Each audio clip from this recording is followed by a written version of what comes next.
enche o coração da consolação que só o crente goza.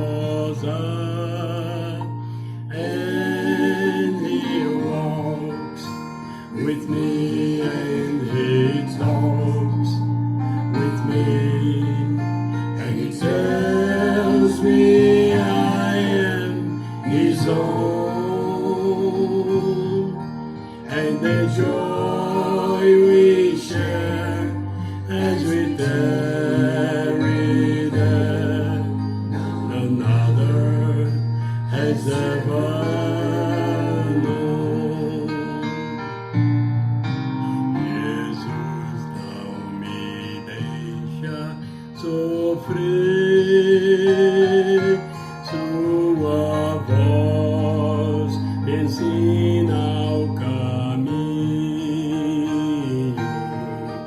de vencer o mal com firmeza tal que nunca estou sozinho. And he walks with me and he talks with me, and he tells me I am his own, and the joy we share as we tarry there, none other has ever known. O que eu fiz por ti, tudo que sofri na cruz pra te resgatar.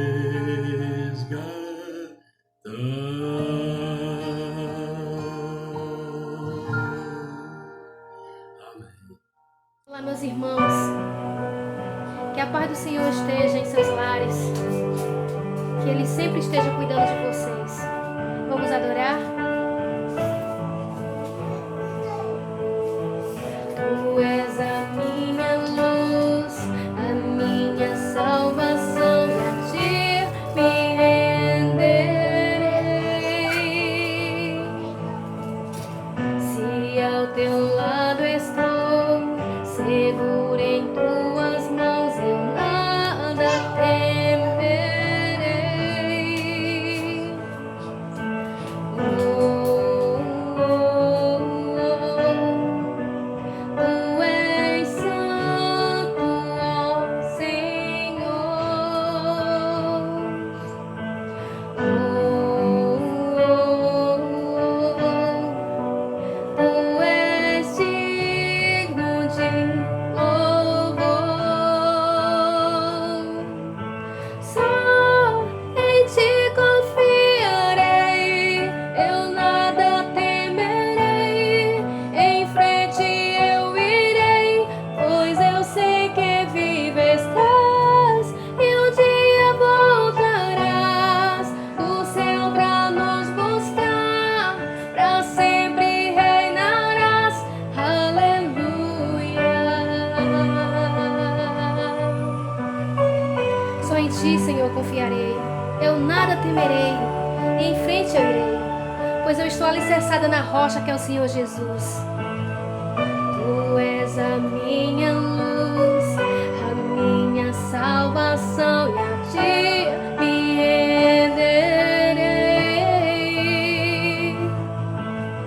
Se ao teu lado estou, seguro em tuas mãos, eu nada temerei.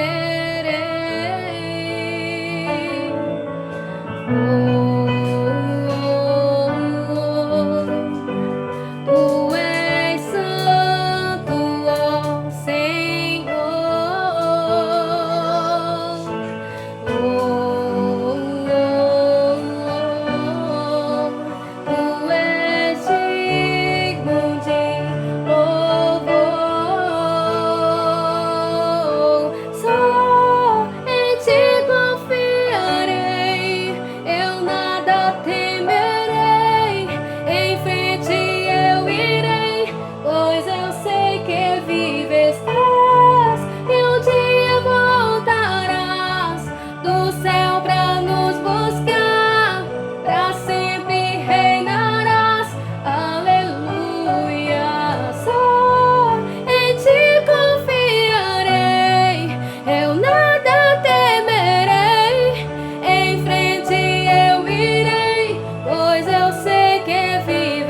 seja dada a Ti, Senhor. Não somente através das nossas vozes, mas através das nossas vidas. Aleluia.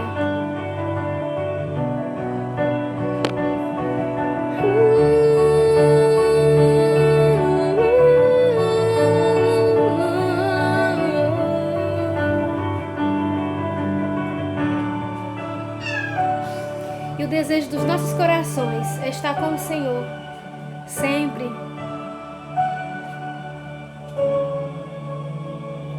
Vem Jesus, vem Jesus, Maranata, ora vem Senhor Jesus. Vem Jesus, vem Jesus, Maranata, ora vem Senhor Jesus. Vem Jesus, vem Senhor, vem Jesus.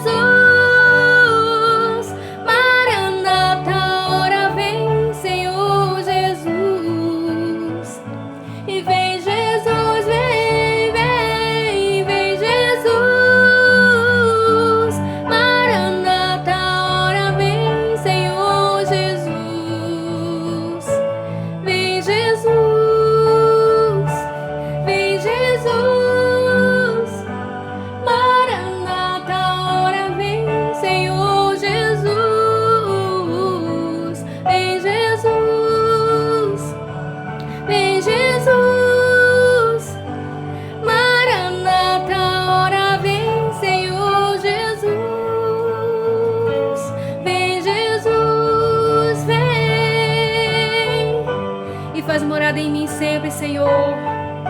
Obrigada, Senhor, pela paz de espírito. Aleluia, obrigada por esse sentimento de alegria e paz em meu coração, que somente o Senhor, o Espírito Santo, pode te dar. Obrigada, Pai, obrigada, Senhor. Vem Jesus, vem Jesus, Maranata, ora vem Senhor Jesus.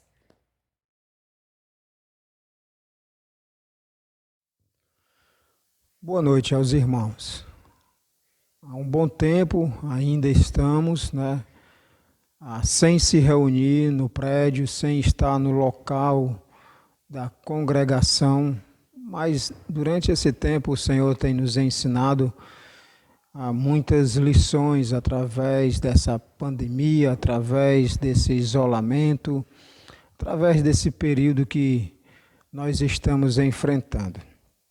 E hoje à noite nós vamos dar continuidade, na verdade será a última parte da mensagem do tema Quando Deus Silencia. Quando Deus Silencia. As experiências de José até agora foram em grandes partes sombrias. Ele foi sim o filho favorito de seu pai, mas sua vida foi cheia de decepções. Sofreu maus tratos, foi rejeitado, teve medo, sofreu falsas acusações, se tornou escravo e enfrentou o abandono.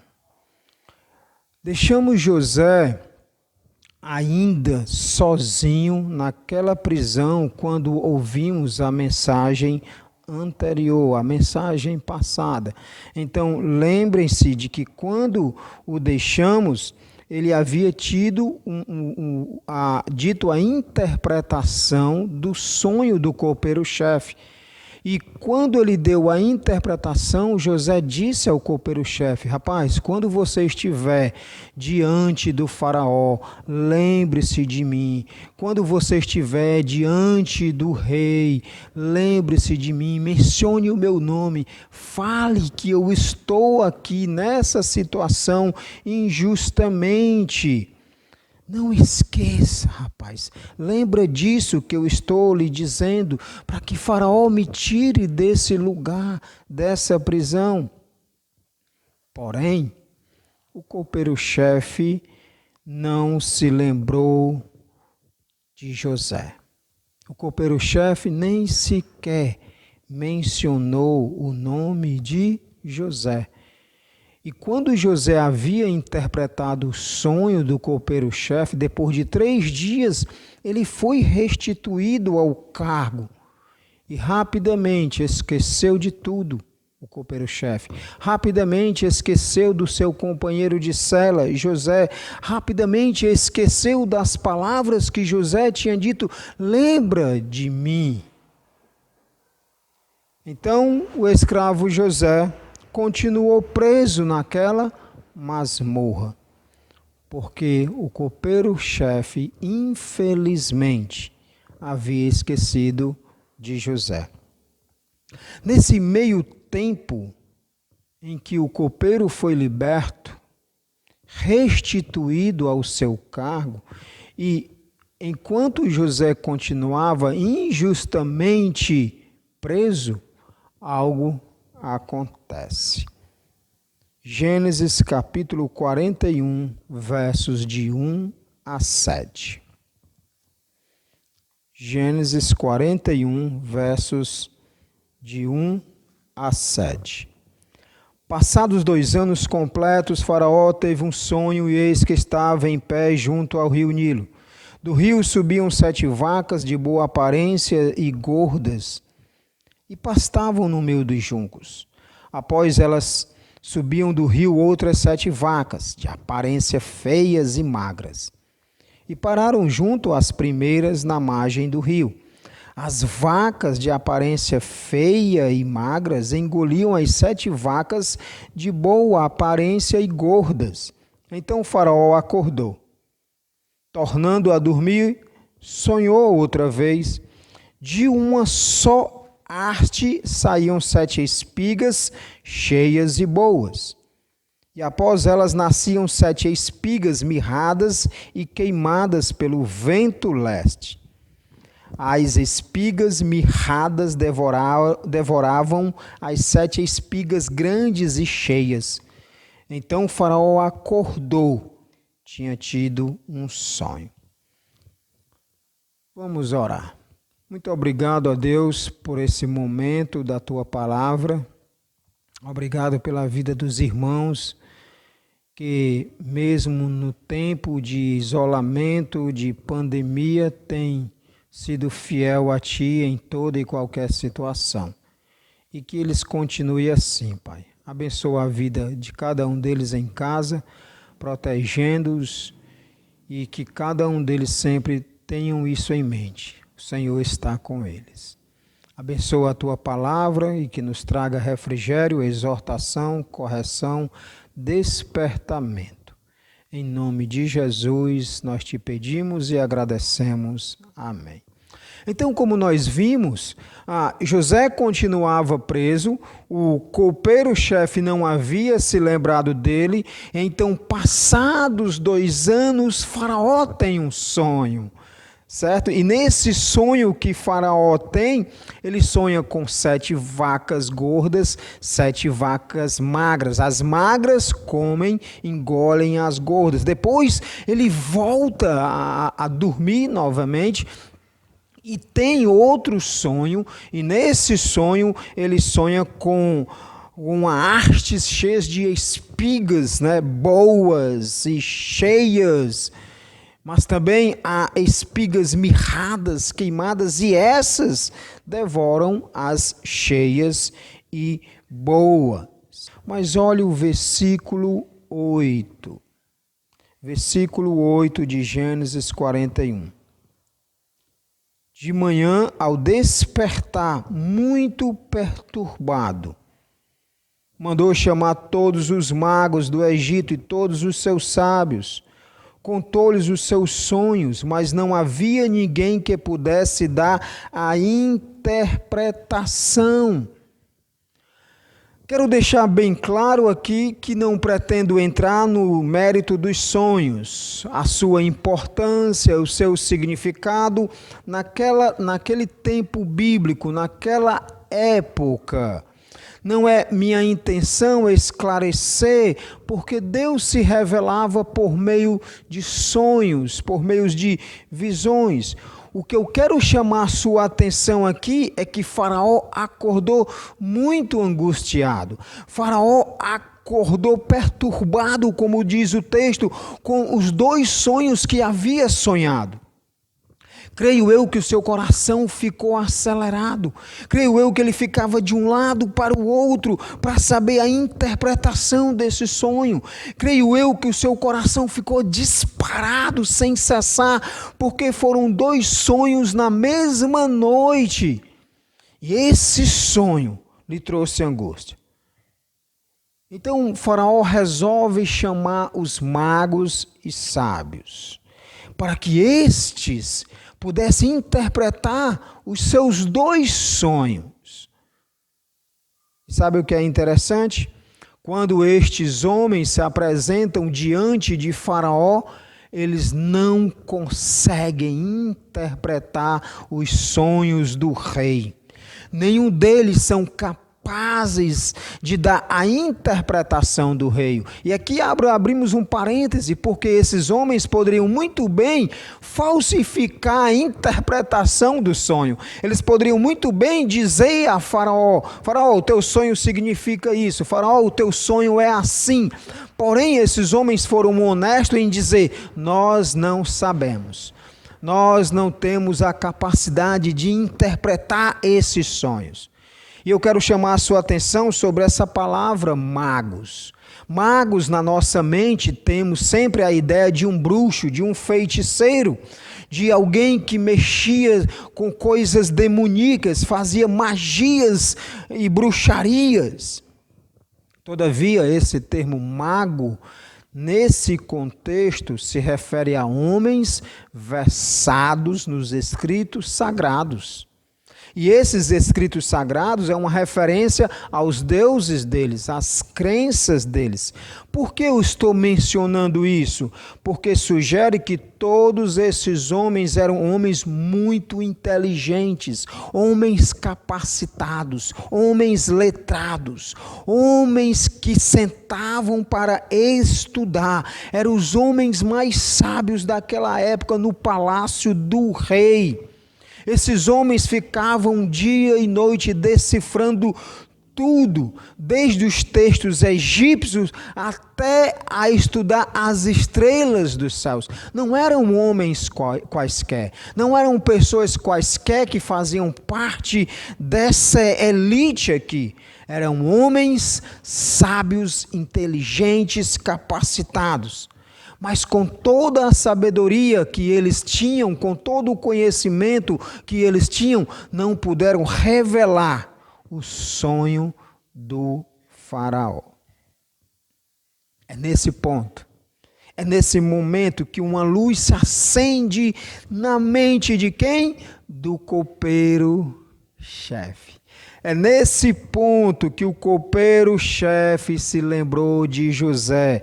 Versos 9 a 13 de Gênesis 41. Então o copeiro-chefe disse a Faraó: hoje me lembro das minhas ofensas, quando o Faraó ficou irado com os seus servos e me pôs na prisão, na casa do comandante da guarda, a mim e ao padeiro-chefe. Tivemos um sonho na mesma noite, eu e ele. Sonhamos e cada sonho tinha o seu próprio significado. Achavam-se conosco um jovem hebreu, escravo do comandante da guarda. Contamos a ele os nossos sonhos e ele nos deu a interpretação, a cada um o seu sonho. E tal como nos interpretou, assim aconteceu. Eu fui restituído ao meu cargo e o outro foi enforcado. Só agora o copeiro-chefe se lembrou de José? Por que será, hein? Por que será que só agora o copeiro-chefe se lembra de José? Porque chegou a hora da ação visível de Deus na vida de José. Irmãos, chegou o momento certo de Deus agir visivelmente na vida de José. Quando o faraó ouviu que havia alguém para dizer-lhe a interpretação, o faraó logo disse: rapaz, o que você está esperando? Vá logo buscar esse rapaz, vá logo buscar esse homem. Não perca tempo não, se você demorar muito eu lanço você na prisão de novo. Bora. Gênesis 41, verso 14 e verso 15. Então o faraó mandou chamar José e o fizeram sair às pressas da masmorra. Ele se barbeou, mudou de roupa e foi apresentar-se a faraó. Este lhe disse: tive um sonho, e não há quem o interprete. Porém, ouvi falar a respeito de você que, quando ouve um sonho, é capaz de interpretá-lo. Nesse momento, irmãos, eu quero que você se coloque na posição do escravo José. Nesse momento, você é chamado para se apresentar diante do rei, do Todo-Poderoso lá do Egito, né? Entenda o que eu quero dizer. Para se apresentar diante dele. Mas se coloque no lado de José e traga todas as aflições, tudo o que tem se passado. O que você diria a Faraó? O que você responderia a Faraó? Qual seria a sua resposta a Faraó quando este lhe pedisse para interpretar o sonho? Então, coloque-se no lugar de José nesse momento em que Faraó te chama para que você interprete o sonho dele. Qual seria a sua reação? Qual seria a sua atitude? Eu vou dizer a minha. Você diz aí na sua casa a sua. Pense na sua. Eu diria o seguinte: Faraó, me perdoe a intromissão, me perdoe a minha arrogância, a minha falta de sabedoria, mas é o seguinte, antes de te dar a interpretação dos teus sonhos, certo? Temos que fazer um acordo. Vamos fazer um acordo aqui, eu quero colocar algumas exigências e aí a gente vai entrar num acordo e aí eu dou a interpretação dos seus sonhos. Minhas exigências são essas. Primeiro, chega de prisão, aquilo não é lugar de gente não. O senhor já foi alguma vez preso? O senhor já esteve lá? Não esteve, então pronto, não mande ninguém para lá não. Lá não é lugar de gente não, é de bicho, certo? Segundo, eu quero liberdade, eu quero voltar para a minha família, eu quero estar com os meus pais, ou meu pai. Agora, terceira e última, cadê aquele infeliz do copeiro-chefe que eu interpretei o sonho para ele, e eu disse a ele que lembrasse de mim e estou até hoje aqui, comparecendo à tua presença, ele esqueceu de eu quero ter um encontro com ele. Era isso que eu diria. Era isso que eu responderia. Todavia, José demonstra uma atitude de humildade. As palavras saídas dos lábios de José desafiam todas as explicações humanas, porque a reação humana de que quando sofre injustiça, de que quando sofre rejeição, quando passa por tempos difíceis, é de retruncar, é de revidar. Mas José não, ele não demonstrou amargura, embora tivesse razões para ser uma pessoa amarga. Entretanto, José não falou com raiva, não expressou a sua ira, embora que eu no lugar dele estaria irado, estaria gritando diante de Faraó. Ele não mencionou as injustiças sofridas. E nós somos mestres nisso de nos colocarmos como vítimas, como quando estamos passando por situações difíceis. E falar das injustiças que sofremos. E José não disse. Olha o que José disse, verso 16, Gênesis 41. José respondeu: Isso não está em mim, mas Deus dará resposta favorável a Faraó. José simplesmente olhou para Faraó, José simplesmente olhou para o homem mais poderoso daquela época e disse: Senhor, não sou eu que tenho as respostas, não sou eu quem dá as interpretações.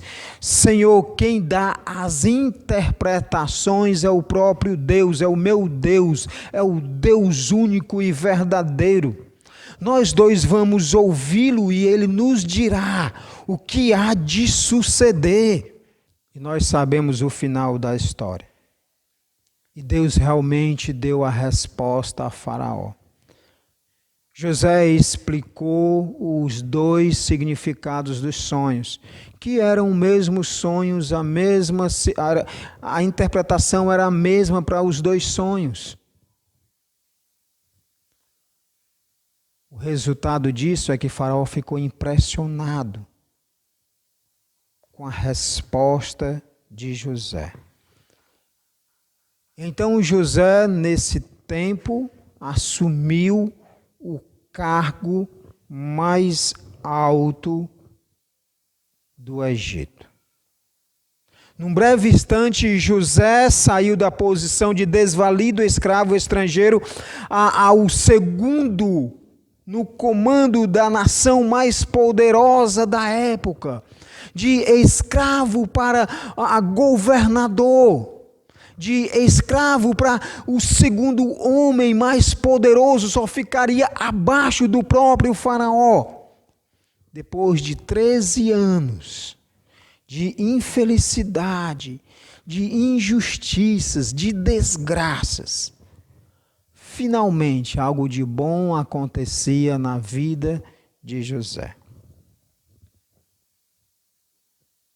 Deus mesmo, em silêncio, não significa inativo. Mesmo que José não visse a ação sobrenatural de Deus em sua vida, Deus estava agindo de modo sobrenatural na vida deste homem. E aqui eu quero chamar a sua atenção à parte brilhante da história de José, e que o próprio José não sabia disso. Eu quero que você entenda isso que está por trás da história e da vida de José. Porque o que estava acontecendo neste momento era algo que José não poderia esperar, era algo que José não sabia. Deus estava montando aqui um palco para uma cena importantíssima, uma cena de suma importância, que era a realização do plano de salvação das pessoas. Deus aqui estava decidido, ou melhor, Deus aqui decidira formar um povo escolhido. E através desse povo vinha quem? O Messias. O Messias haveria de vir por meio desse povo. Só que esse povo deveria passar por uma escravidão em uma nação pagã. Isso já era dito em Gênesis. E em seguida esse povo seria libertado sobrenaturalmente, miraculosamente, da maior potência mundial daquela época, que era o Egito. E através dessa ação da libertação do povo de Deus, da escravidão do Egito, as outras nações saberiam quem era Deus. Quem era Deus e o seu poder. Mas esse povo receberia uma herança de fé. Esse povo saberia que haveria de vir o Messias. Era isso que estava por trás na vida de José, que nem ele e nem ninguém sabia, só Deus.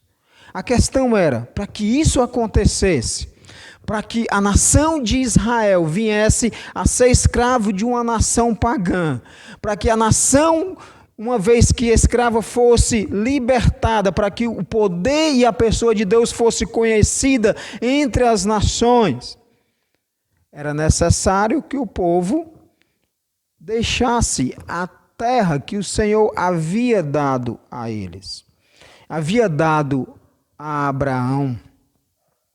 Era necessário que esse povo fosse para um país estrangeiro, no caso, o Egito. E também era necessário que esse povo tivesse liberdade para exercer suas funções e viverem juntos e se multiplicar naquela nação pagã. É aqui em que Deus está agindo. Deus decidiu realizar tudo isso mediante um homem. E quem é esse homem? José. Exatamente José. Lembra? Deus tem um plano salvífico, mas para que esse plano seja concretizado, é necessário que a nação de Israel seja escravizada. É necessário para que Deus seja conhecido entre as nações através do seu poder, mas Israel tem que estar sendo escravizado e vivendo em uma nação pagã. É aí que José entra na história. Uma vez que José fora nomeado segundo no governo, o governador, ele poderia fazer tudo, inclusive trazer o seu povo para instalar-se no Egito durante o período de fome, que por acaso iria iniciar daqui a alguns anos. Enquanto José vivesse no Egito, José poderia dar sustento, segurança e liberdade ao seu povo. Mas José não sabia o grande papel que estava desempenhando na história da salvação.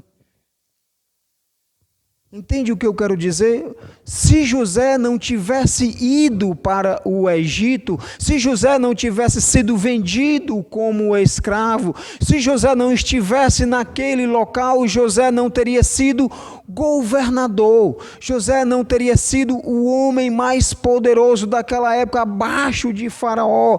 Então José, se estivesse na sua casa, chegaria o período da fome, o período da seca, o período da calamidade, e a nação de Israel teria sido exterminada, aniquilada por causa da grande fome. E uma vez que a nação de Israel fosse aniquilada, Jesus, o Messias, não veria, o plano de salvação não existiria. Olha o que está por trás da história de José. Entende isso? Entende como é maravilhoso saber que Deus, mesmo em silêncio, está operando? Por causa de José, a nação de Israel foi preservada a vida.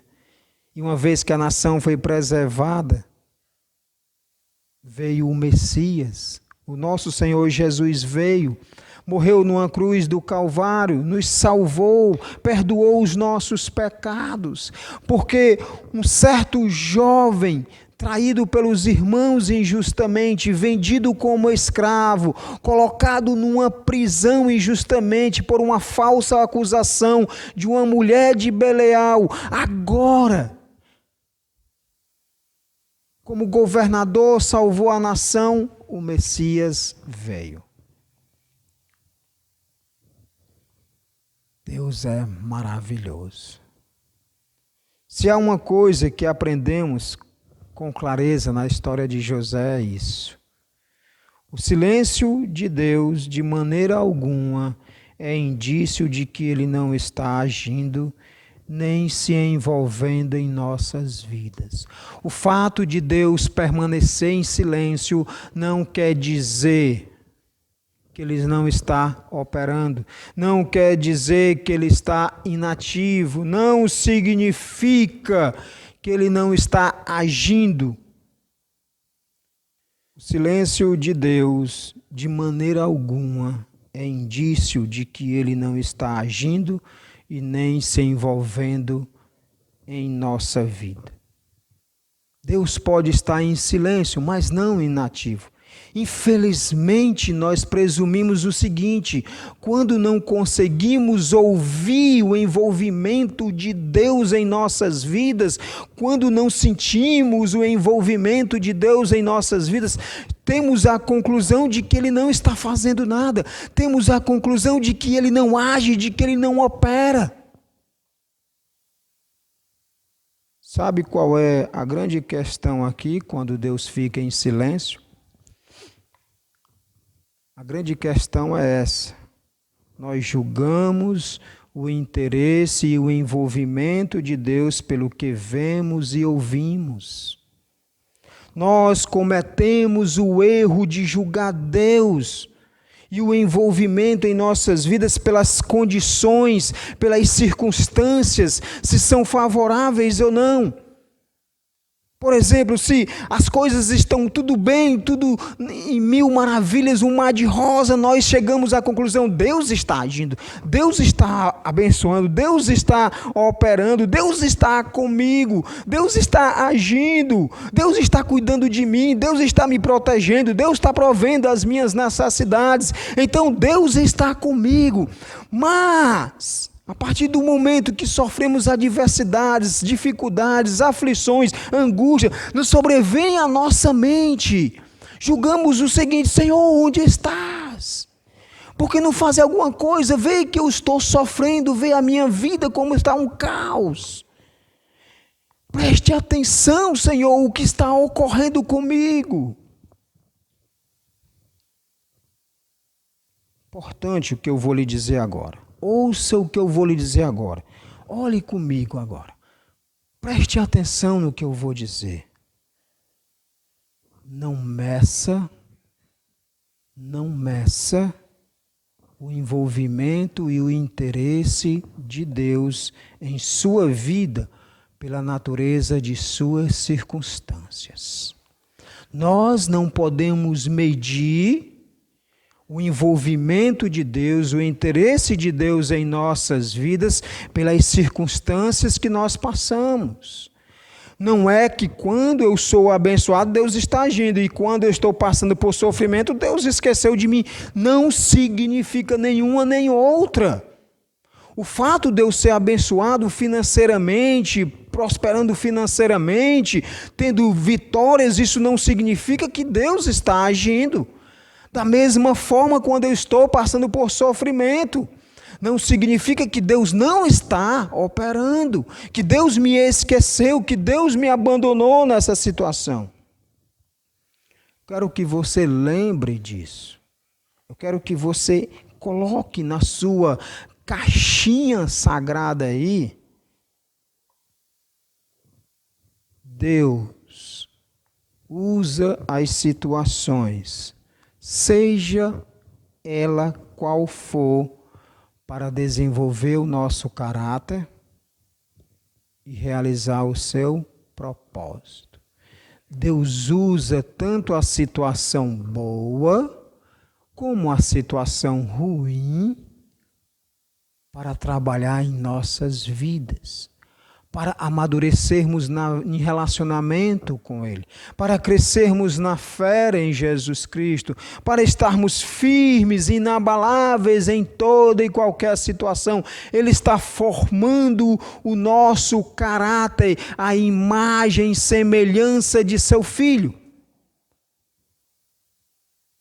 E ao mesmo tempo, está realizando os seus propósitos, o seu plano, em toda e qualquer situação.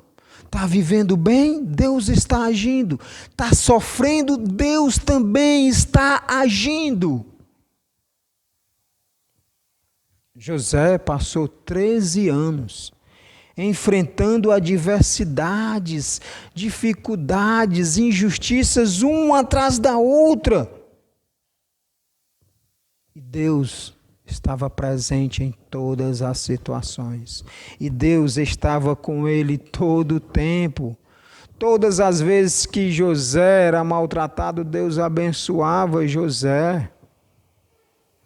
Deus estava executando o seu plano mediante ao sofrimento na vida de José. Deus estava realizando o seu propósito diante das adversidades na própria vida de José.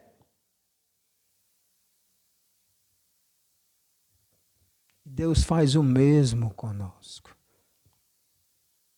Vocês lembram as duas perguntas na primeira mensagem, que são duas perguntas fundamentais para entendermos adequadamente a questão do sofrimento? A primeira pergunta eu vou lembrar para você, eu sei que você já sabe, você lembra. Quando passamos por sofrimento e precisamos de uma resposta, o que Deus está fazendo?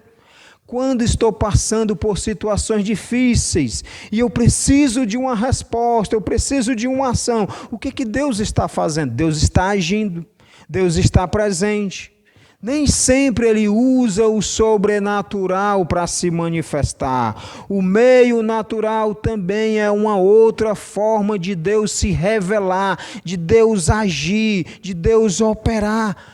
A vida de José deixou bem claro isso. Em nenhum momento vimos sinais miraculosos, em nenhum momento vimos um anjo descer do céu, em nenhum momento José teve um sonho para que ele entendesse o que estava acontecendo na sua vida. Tudo aconteceu naturalmente com a ação de Deus. E a segunda pergunta, qual deve ser a nossa atitude enquanto aguardamos uma resposta de Deus? Ou seja, o que é que eu devo fazer enquanto a resposta não chega? E aqui eu vou colocar na tela toda. E aqui você vai ver na tela toda em letra maiúscula enorme, para você nunca esquecer. Confie em Deus. Confie em Deus. É essa a nossa atitude, é essa a sua atitude, a minha atitude. Confie em Deus.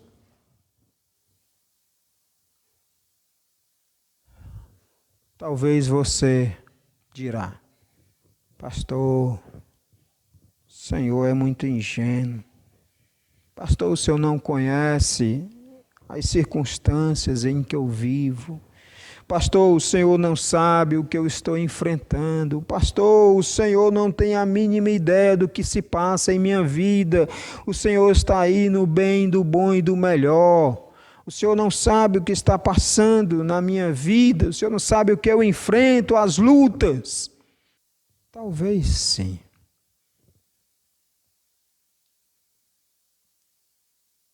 Talvez sim. Talvez eu não saiba o que se passa em tua vida. Pode ser verdade isso. Mas uma coisa eu sei. Essa resposta talvez lhe pareça simplista demais para as circunstâncias específicas que você está enfrentando. Talvez eu falar a frase confie em Deus é uma frase que é simplista. Mas convenhamos, se não confiarmos em Deus, o que é que vamos fazer? Se eu não confiar em Deus, o que eu vou fazer? Lembre da história de José, lembre de José. Não tinha amigos, não tinha familiares, não tinha igreja, não tinha liberdade, não tinha dinheiro, não tinha as escrituras completas, não tinha a Bíblia e aparentemente não tinha as respostas vindas da parte de Deus. E o que José fez? José desandou, José abandonou, José virou as costas para Deus? Não, José confiou em Deus. José disse, eu vou confiar em Deus, porque é nele que eu tenho que me apegar, eu vou permanecer fiel a Ele nessas circunstâncias, porque Ele é a única razão do meu viver, Ele é a única razão de eu estar vivo e continuar vivo nesse país estrangeiro, nessa prisão. E Qual foi o resultado de José permanecer firme, inabalável, com a sua fé em Deus?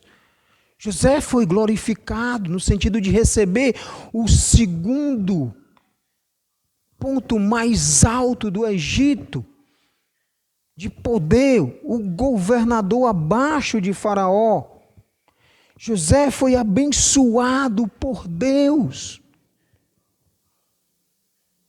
Quando Deus silencia, nós só dispomos dessa opção racional, confiar nele, estar firme nele, esperar por ele. Deus pode sim estar em silêncio, mas Deus não te abandonou. Deus pode sim estar em silêncio, mas Deus não esqueceu de você. Quero voltar à ilustração que foi dada na mensagem anterior. Aquela parte em que no finalzinho eu contei de um pastor que vai visitar uma família cuja região estava sendo encontrado petróleo. Então, muitas pessoas daquela cidade estavam ficando milionárias da noite para o dia, porque em suas terras estavam sendo encontrado petróleo. E quando o pastor chega na casa daquele homem, daquele servo de Deus, ele conversa um pouco com aquele homem, e aquele homem desabafa, dizendo: pastor, petróleo foi encontrado aqui na casa do meu vizinho, num terreno bem pequenininho. Atrás da minha casa, outro terreno do vizinho, foi encontrado petróleo. Foi encontrado petróleo ali, petróleo acolá, petróleo ali, petróleo acolá. Mas na minha casa nada, pastor. O Senhor me abandonou. Deus esqueceu de nós. Todo mundo aqui da região foram embora porque ficaram ricas, milionárias, e eu fiquei na mesma situação. Deus abandonou. Deus se esqueceu de nós. Essa foi a reação dele no final da história. Terminamos com essa frase. E agora eu desejo contar o que aconteceu. Afinal, aquela família em cujas terras não havia petróleo, algum tempo depois, para dizer alguns anos depois, o pastor voltou a visitar aquela família. E chegando na casa daquele mesmo homem, ele ainda estava lá. Só que agora ele se apresenta com um sorriso de orelha a orelha.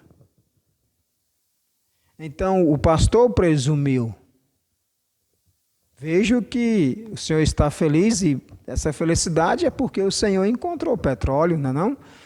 Essa felicidade é porque petróleo foi encontrado em sua casa. E aquele homem feliz, alegre, diz: não, pastor, não foi encontrado petróleo em nossa propriedade. Não foi. E o pastor ficou surpreendido com a felicidade daquele, porque da primeira vez ele estava triste e tinha até dito que Deus havia abandonado ele e a família. Agora uma reação diferente. Então aquele homem explica: pastor, é o seguinte, aconteceu o fato mais estranho que você possa imaginar. Todas aquelas pessoas que ficaram ricas da noite para o dia por causa do petróleo, todas elas se mudaram para as cidades. Todas elas compraram casas luxuosas, grandes, bonitas, aquelas casas maravilhosas, com 40 quartos, 50 banheiros. Não sei para que tanto banheiro, pastor, mas foram essas casas. Todas aquelas famílias colocaram os seus filhos nas melhores escolas, para ter os melhores ensinos. Todas aquelas famílias, ou melhor dizendo, a maior parte delas se tornaram sócias de clubes de campo, onde há piscina, golfe e outras coisas mais. Mas, pastor, não demorou muito para que esse modo de vida começasse a ter efeitos nocivos sobre eles. Não demorou muito, pastor, para que as consequências viessem sobre suas famílias. Pastor, um a um, daquelas famílias, estava acontecendo separações. Os casamentos começaram a se desfazer.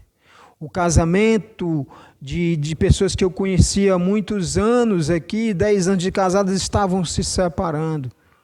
Os filhos se tornaram rebeldes. Os filhos se tornaram mundanos, saíram ao mundo se misturando com quem não deve, fazendo o que não devem, bebendo, fumando, se drogando. Pastor, para piorar, eu não conheço nenhuma daquelas famílias que frequentam regularmente uma igreja. Todas elas deixaram de se congregar. Todas elas abandonaram a igreja do Senhor Jesus Cristo. Pastor, o meu sorriso é que Deus me abençoou, não me dando petróleo, não fazendo com que encontrasse petróleo em minha casa, porque não estaria na mesma situação. Hoje eu entendo porque Deus não deixou que nós ficássemos ricos. Hoje nós amamos um ao outro ainda mais do que antes. Hoje nós somos gratos a Deus todos os dias por Ele ter nos dado o que é importante. Comunhão com família, casamento, educação, ensino, respeito. Isso que é importante e nos ter protegido daquilo que não é. Aquilo que eles achavam que era importante para eles, todos abandonaram a fé. Mas Deus nos preservou. Deus não havia esquecido de nós. Deus não havia nos abandonado. Eu que entendi errado. Deus não havia esquecido daquela família. Deus preservou aquela família, mas levou algum tempo para eles entenderem. Com isso, meus irmãos e meu amigo, Deus não esqueceu de você. Ele pode estar em silêncio, mas não parado, não inativo. Deus não lhe abandonou, Deus não lhe deixou. Em meio às angústias, às adversidades, achamos o silêncio de Deus muito maior, porque Ele está operando, Ele está agindo. E lembre-se disso. Diante das adversidades, por maior e terríveis que sejam, Deus está trabalhando na tua vida. Deus está formando o teu caráter. Deus está te moldando a imagem e semelhança do Filho dele. E Deus está realizando o seu propósito por meio da tua vida nesse período de sofrimento, nesse período de dor. Quando Deus silencia, Ele está agindo, Ele está operando, Ele está trabalhando incessantemente em nossas vidas. Que Deus nos abençoe, irmãos, e que nós entendamos que Deus nunca para de agir em nossas vidas. Amém?